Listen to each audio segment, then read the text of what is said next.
Nowadays, it is very easy to order short orders from fast foods na most of it are Western food like fried chicken.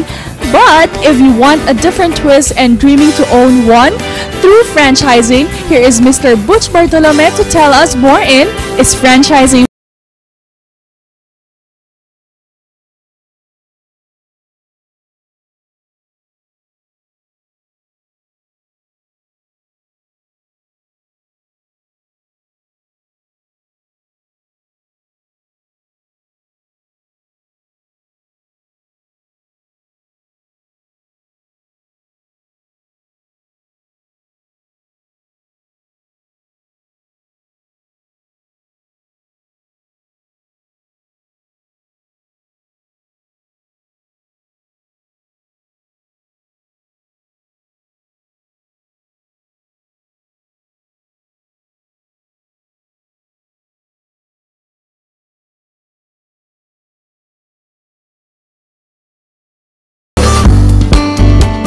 We're doing a segment here for our viewers to is franchising for you, and my purpose is actually to interview people like you, successful entrepreneurs.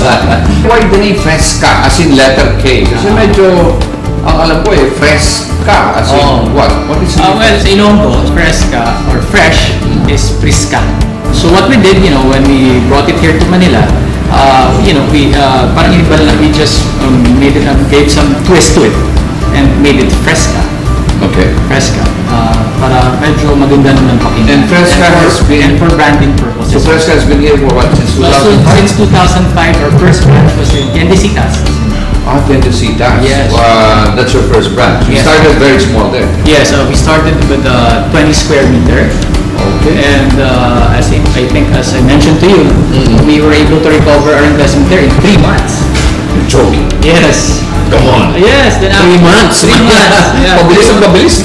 That was the story of FRESKA. No? Then after that, every year, slowly but surely, we were able to open 1 per year.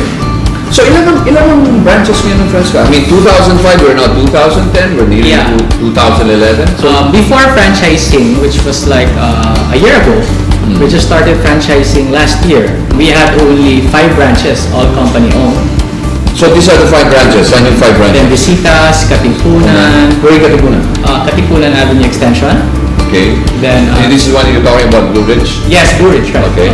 Tapos Green Hills in Promenade. Second level, Promenade Mall, Green Hills Shopping Center. Then of course we have our Iloilo branch, of course, no? So you also have an Iloilo branch? Yes. So saan sa Iloilo? Baka yung nanonood sa atin? Smallville Arcade. So medyo when you enter Smallville, there's a big FRESKA. Alright, so you have FRESKA, you have Smallville in Iloilo, and then the 5th one? In Market. So Market, this is the one in Fort Bonifacio? Yes, Bonifacio Global City. And this is what? A big store? Also like 10 visitas at 20 square meter. For FRESKA, we really stay true to our core, no? Our house specialties are namely, we call it MOSI. When we conduct our training to our staff or to the team. How do you say that? MOSI, M-O-S-I. M-O-S-I. Yeah, so Managat, oysters, scallops, Inasal. So every day, the supervisors conduct their training, it's MOSI. And of course, when they enter a FRESKA branch, they should say, dapat the experience begins from the entrance. Mayong aga, mayong hapon. Sa'yo, what are the challenges that you can recall? How do you tell people that you are really a Ilonggo, seafood, and Inasal? Right now, with the help of franchising, we were able to grow our brand and still growing. So we were able, people recognize us now more. Then after that, of course, once you get recognized, you get better spaces or locations. Like before, syempre, when we started up, the less source or mga malls didn't give us the prime spaces. But now, they're the ones calling us. I'm sure naman all other starting entrepreneurs should go through that phase. Okay. Then before, believe it or not, Coach, when I started out 2005, ako pa mismo pumunta ng Divisoria para bumili ng mga little things like this. Oh yeah, mga ganito. I didn't know later on, syempre, when we were growing, there suppliers approaches already with better terms, better prices. But tell me, Mark, hindi ka ba alam mo, may mga entrepreneur, may mga tao, no? Mga entrepreneur na teka, lawyer ako eh. Examine niya ako eh. Successful ako. You know, I'm an Ilonggo and all this. Bakit ako pupunta? I-delegate ko na lang. Ipasa-pasa ko na lang sa tao ko. But hindi naging ganun ang attitude. Oh, well, we were brought up. Kami talaga, our training is really hands-on. Believe it or not, I still go to all of the branches every day. You still have time? Yeah. So you're wearing an entrepreneur hat, huh? Yeah, right now we have managers that just check na if the quality control, the manuals, or the system is running. Then if something is wrong, because medyo may sistema na eh. Okay. If something is wrong, then I tell the managers, the HR manager, the operations manager, or even the finance manager.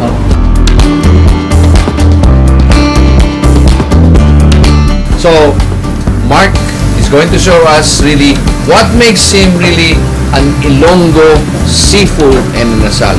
Mark, ano Yes, nga sir. ba ito talaga? Well, yeah, ngayon tayo... Ano ba, what really makes you as the mosi-mosi? Sabi mo nga eh, di ba? Ano yung mosi? Ulit natin. Managat, oysters, scallops, and Inasal. Okay. M-O-S-I. OMSI, okay. So, So timing, we're here now in the kitchen of FRESKA Araneta Center. So what we have here, of course, are oysters. Kung makikita mo, hindi pa siya nakabuka, meaning fresh na fresh, no? Kasi Alright. kung nakaganyan na lahat yan, ibig sabihin, ano tawag na? so tell me, how often do you ship This this? one's daily.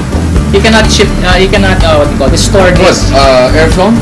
Yes, airflow from Rojas. Wow. Yeah. It's delivered to the branches daily. Hindi pwede yan i-stock sa freezer. Kung may natira dyan, tapo na yan. But siguro yung concern ng franchisee, paano naman Oo nga, paano nga yun? Lahat yan naka-project na per branch. So may projection May pa projection na tayo. Pero most often ba natin, parati ka ba naubusan? Yes, so by mga 10 or 11 p.m., this is for morning only. Mamaya may delivery pa to. So meron pang isang darating? Then this one, of course, is our S, ito the yun. scallops. Ano yung S? Scallops. No? So, yung scallops natin, sa FRESKA, we bake it. Either Okay. 2 cheese or lemon, butter, and garlic. Okay, And ito of yung course, isa. Ano ito? Ito yung ito yung natin, specialty of the house talaga. It's called managat. It's the Visayan snapper. Probably I'm proud to say na, as far as I know, dito lang yan sa FRESKA, no? In Metro Manila. Managat, Visayan snapper. Hindi to bangus. Raymond is preparing our inasal. No, we have 2 kinds, the original recipe, Ito ba yung 1960s? 1960s, or spicy inasal. O sa dalawa? We have always we have a variant. Ito mo kung Ito pala yung bok choy natin. Popular ata ito eh. No? Choy. Ito So, ba yan talagang yung- authentic din? Dapat. Tapos ito yung natin, bok choy stock. So, this makes really FRESKA an authentic seafood and Inasal. Alright, so kung ako ang kukuha ng franchise, am I really assured that I get all the same things? Yes, that's part of our promise or commitment. Ayun, yan yung pwede namin i-promise and commit. No? Okay. Everything is fresh because again, using our tagline, it's fresh up every day.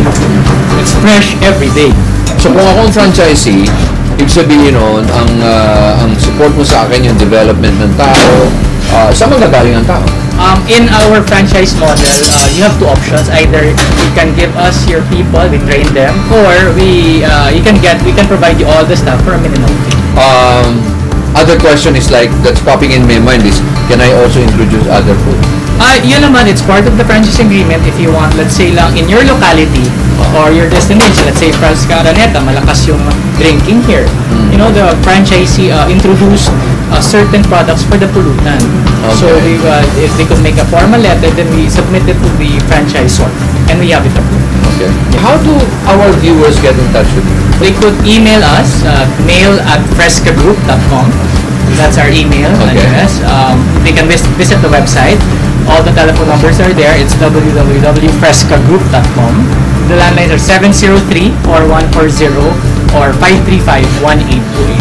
As an entrepreneur, what's some words of wisdom? If you want to be part of FRESKA, of this growing brand, we are inviting all the aspiring entrepreneurs or businessmen to be part of the FRESKA group. No, we're a growing brand. Our team is young and very eager to expand. In the next 20 years or 10 years, we'll be here and we'll make sure that we're here to compete even with the best brands here in the Philippines. May it be the ambiance, the sound system, the kitchen, madumi ba, everything, the entire kitchen, like before any store opens, I make sure that everything is in order. Okay.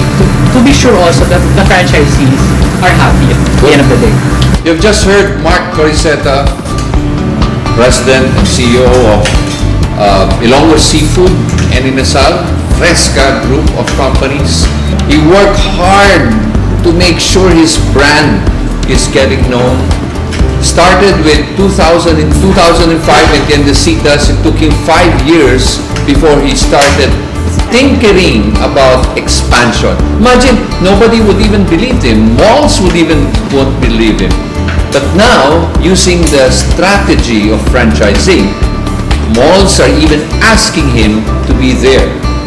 And he has shown the kinds of FRESKA types of restaurants or investment that a person can go into. So yun po ang secret ng franchising. No? May negosyo ka, ngunit hindi ka nag-iisa. Yan po ang isang dapat nating tandaan. Nag-invest ka ng pera, imbis na tulog yung pera, ay lumalago, umiikot ang pera, at meron kang negosyo na dapat mong, you should believe into it, you should like the brand, and you should enjoy. So, this brings up to a point is franchising really for me? For you, and for your family. You know, I got a book that I finally wrote. Ito yung sabi ko sa inyo, ang daming tumatawag, is franchising for you. This book tells you a lot of things on how to get a franchise. Ang dami mo dito, no? It's not a reading book. It's a workbook for those who are interested. So, what you can do is, if you have a phone number that I can get in touch, you can get in touch with me. My phone number is 359-6801. Tell us what you like, what suggestions, and how we can help you. Or you can email me at philfranchiseguru@gmail.com. So with this, watch out for more segments of successful entrepreneurs, and I hope that you too will learn something on this segment. Thank you.